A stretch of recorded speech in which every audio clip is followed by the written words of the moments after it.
पहला फेज हमने देखा एक क्रिएटिव फेज था, जब ऑर्गेनाइजेशन में बहुत एनर्जी होती है और सब साथ मिलके काम करते हैं। लेकिन जब ऑर्गेनाइजेशन थोड़ा बड़ा होने लगता है तो लीडरशिप क्राइसिस आती है। उसमें कौन क्या काम करना, कैसे डिवाइड करेगा, किसका क्या काम होगा, स्पेशलाइजेशन क्या होगा, ये नहीं पता चलता। इस लीडरशिप क्राइसिस से बाहर आने के लिए हम एक जनरल मैनेजर अपॉइंट करते हैं, जिसको पूरे बिजनेस की समझ है और जिसको ये भी समझ है कि हम इस काम को कैसे ऑर्गेनाइज कर सकते हैं। क्योंकि इस छोटे से ऑर्गेनाइजेशन में बहुत एनर्जी होती है, तो उस एनर्जी को चैनलाइज करने के लिए उस ऑर्गेनाइजेशन को पार्ट्स में डिवाइड किया जाता है। आप समझ सकते हैं वर्टिकल पार्ट्स होते हैं, जैसे मार्केटिंग फंक्शन हो गया, जैसे अकाउंट्स फंक्शन हो गया, एचआर फंक्शन हो गया, ऑपरेशंस फंक्शन हो गया।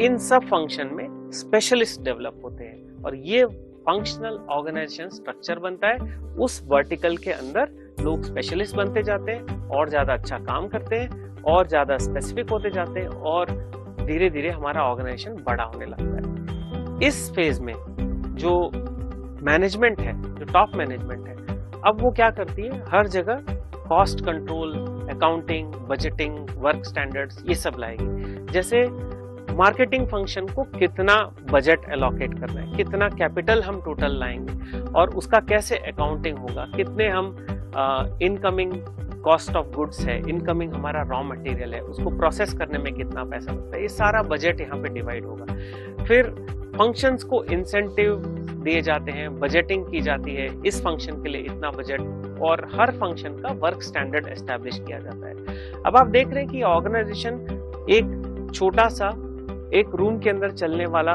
छोटा सा यूनिट से अब एक बड़ा ऑर्गेनाइजेशन जैसा लगने लगा है, जहां पे हम फंक्शंस आपस में और लोग आपस में फॉर्मल कम्युनिकेट करते हैं। एक हायरार्की भी सेट होती है, जैसे एक मैनेजर है, उसके नीचे 4 जूनियर मैनेजर, उनके नीचे 8 सुपरवाइजर, ऐसे करके एक ऑर्गेनाइजेशन सेट होती है, हायरार्की सेट होती है। और इस हायरार्की में कम्युनिकेशन का एक पैटर्न एस्टैब्लिश किया जाता है कि नीचे वाला ऊपर वाले को बताएगा, ऊपर वाला और ऊपर वाले को बताएगा, फिर वो आपस में बात करेंगे, जैसे मार्केटिंग और ऑपरेशंस आपस में बात करके डिसाइड करेंगे कि हमारा वर्क शेड्यूल कैसा होना चाहिए। अब आप ये देखेंगे कि इस ऑर्गेनाइजेशन में जो पहले जैसी आत्मीयता थी, पहले जैसा अपनापन था, वो थोड़ा कम होने लगता है, ज्यादा फॉर्मल होने लगता है। अच्छा, इस ऑर्गेनाइजेशन का मैनेजमेंट भी टॉप डाउन होता है। जो ऊपर मैनेजर होता है, जो जनरल मैनेजर था, वो डिसाइड करता है कि ये फंक्शन कैसे ऑपरेट करेगा, एचआर कैसे ऑपरेट करेगा, मार्केटिंग कैसे ऑपरेट करेगा। सो इसको हम कहते हैं डायरेक्टिव।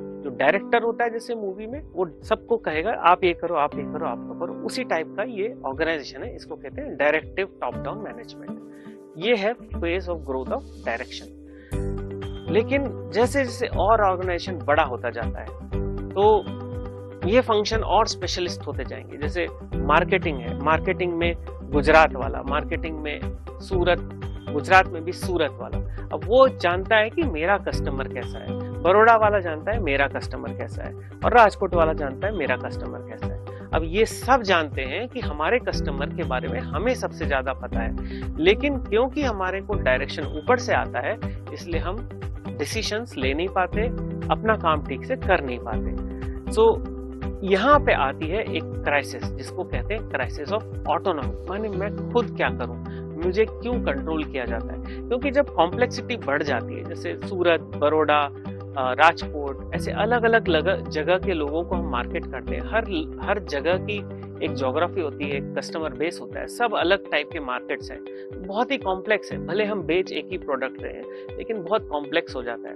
तो उसमें क्या होता है कि जो एक तो ऊपर वाला जो टॉप मैनेजमेंट है, वो पूरा सब कुछ एक साथ देख नहीं सकते, वो सबको एक साथ मॉनिटर नहीं कर सकते, और लोअर लेवल वाले को लगता है कि मुझे ज्यादा आता है तो भी मैं डिसीजन नहीं ले सकता, क्योंकि डिसीजन तो टॉप डाउन होता है। अब यहाँ पे एक क्राइसिस आती है, जिसको कहते हैं क्राइसिस ऑफ ऑटोनॉमी। नीचे वाला चाहता है मैं खुद काम करूं, ऊपर वाला चाहता है मैं कंट्रोल करूं, लेकिन मैं कंट्रोल कर नहीं पाता। और क्राइसिस के बाद एक सॉल्यूशन है, जिसको कहते हैं डेलीगेशन। उससे हम जाएंगे फेज 3 में। तो फेज 2 में हमने देखा कि डायरेक्टिव फेज था, जब डायरेक्टर सब कंट्रोल करता है, और क्राइसिस तब आता है जब नीचे वाले को लगता है कि मुझे ज्यादा आता है तो मुझे कंट्रोल नहीं करना चाहिए, मैं कंट्रोल क्यों हो रहा हूँ। वो है क्राइसिस ऑफ ऑटोनॉमी। अब क्राइसिस ऑफ ऑटोनॉमी से निकलने के लिए हम चलते हैं एक रास्ते पे जिसको कहते हैं डेलीगेशन। ये फेज 3 है। डेलीगेशन मतलब मैं अपना काम दूसरे को सौंप देता हूँ या फिर दूसरे को अपना काम करने देता हूँ। सिंपल मतलब है डेलीगेशन का, यानी दूसरों को अपना काम शांति से करने देता। इसके लिए ऑर्गेनाइजेशन का डिसेंट्रलाइज स्ट्रक्चर बन जाता है। जैसे मैंने बताया कि सूरत वाले को सूरत के बारे में ज्यादा पता, बड़ौदा वाले को बड़ौदा के बारे में और राजकोट वाले को राजकोट के बारे में। तो अब इन सब को कंट्रोल करने वाला जनरल मैनेजर था पिछले पे। अब क्या करते हैं कि हम स्ट्रक्चर ऑर्गेनाइजेशन का ऐसा कर देते हैं कि सूरत वाला सूरत संभाले, बड़ौदा वाला बड़ौदा और राजकोट वाला राजकोट। इनको सबको आप कैसे ऑपरेशन करते हैं, आपके मार्केट की क्या रिस्पॉन्सिबिलिटी है, आपके कस्टमर की तरफ कैसे आपको अप्रोच करना है, कैसे कस्टमर को सेटिस्फाई करना है, वो सारा कुछ आप देख लो। यानी बड़ौदा, सूरत, राजकोट अब 3 अलग अलग सेंटर्स बन गए और तीनों अपना प्रॉफिट लाके सेंटर को देंगे। सो बड़ौदा, राजकोट, सूरत 3 प्रॉफिट सेंटर्स हैं और इन सबको हम फाइनेंशियल इंसेंटिव दे देते हैं कि जैसे सपोज आप प्रॉफिट लेते हो, प्रॉफिट कमाते हो 100 रुपए, तो 30% आपका और मैं 5% रखूंगा उसमें से। इस तरह से ये ऑर्गेनाइजेशन डेलीगेशन डिसेंट्रलाइज्ड ऑर्गेनाइजेशन बन जाता है। अब इसमें टॉप मैनेजमेंट का रोल क्या? टॉप मैनेजमेंट इन ऑर्गेनाइजेशन को इंडिपेंडेंट ऑर्गेनाइजेशन जैसे फंक्शन करने देगा।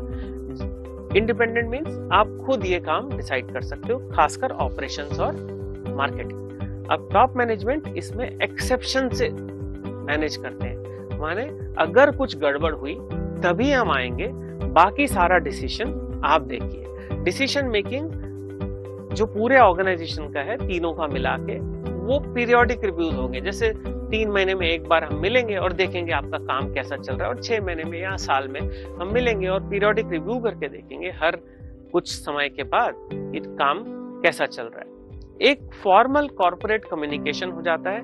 जैसे हम अहमदाबाद हेडक्वार्टर है, बड़ौदा, राजकोट, सूरत 3 सब यूनिट हैं जो अपना पैसा खुद कमा रहे हैं, अपने प्रॉफिट सेंटर्स हैं। अहमदाबाद से फॉर्मल कॉर्पोरेट कम्युनिकेशन आता है, वहां पे कॉर्पोरेट ऑफिस बन जाता है। बीच बीच में ये कॉर्पोरेट ऑफिस से कुछ फील्ड विजिट्स ऑर्गेनाइज की जाती हैं ताकि कम्युनिकेशन स्मूथ रहे। लेकिन इसके बाद भी क्राइसिस आएगा। अब तो ऑर्गेनाइजेशन बड़ा हो रहा है, ये तीन जो यूनिट्स थे अपने आप ग्रो कर रहे हैं, पर इसमें क्या होगा कि एक लेवल के बाद जो प्रॉस्पेरिटी है वो बढ़ती रहेगी एक लेवल तक। राजकोट, बड़ौदा, सूरत ये तीनों यूनिट्स अपने आप प्रॉस्पर हो रहे हैं, बढ़ रहे हैं। लेकिन टॉप मैनेजमेंट को जो अहमदाबाद में कॉर्पोरेट ऑफिस है उसे लगेगा कि अब ये तीनों इतने इंडिपेंडेंट हो गए हैं, इतने स्वतंत्र हो गए हैं कि इनके ऊपर हमारा कोई कंट्रोल नहीं है। जो मैनेजर भी है जो राजकोट, सूरत और बड़ौदा चला रहे हैं, वो मैनेजर इस अपने यूनिट को अपनी ऑर्गेनाइजेशन समझने लगते हैं, वो अपनी जागीर समझने लगते हैं। इसको कहते हैं पैरोकियल माइंडसेट हो जाता है कि ये मेरा ऑर्गेनाइजेशन है और मैं जैसा चलाऊंगा वैसा चलाऊंगा। और इन तीनों के बीच की आपस की दूरियां बढ़ने लगती हैं। मैनेजमेंट जो ऊपर मैनेजमेंट, टॉप मैनेजमेंट बैठा हुआ है अहमदाबाद में कॉर्पोरेट में, वो चाहता है मैं इसको कंट्रोल कर लूं, लेकिन क्योंकि ये लोग इतने स्पेशलाइज हैं और इनके मार्केट के बारे में इनकी नॉलेज सबसे ज्यादा है, इसीलिए वो कंट्रोल नहीं कर पाते और ये तीनों ऑर्गेनाइजेशन इंडिपेंडेंटली काम करने लगते हैं। ये अब क्या हो गया, एक अम्ब्रेला के अंदर 3 ऑर्गेनाइजेशन है और तीनों इंडिपेंडेंटली काम कर रहे हैं, तीनों का एक दूसरे के साथ कोई लेना देना नहीं। अब ये क्राइसिस से निपटने के लिए ये क्राइसिस ऑफ कंट्रोल आ गया, जिसमें टॉप मैनेजमेंट को कोई कंट्रोल नहीं रहा, ये तीनों जो सब यूनिट्स हैं बड़े हो चुके हैं। अब इसका सॉल्यूशन आएगा जब हम तीनों ऑर्गेनाइजेशन को बोलेंगे आपस में कोऑर्डिनेट करो।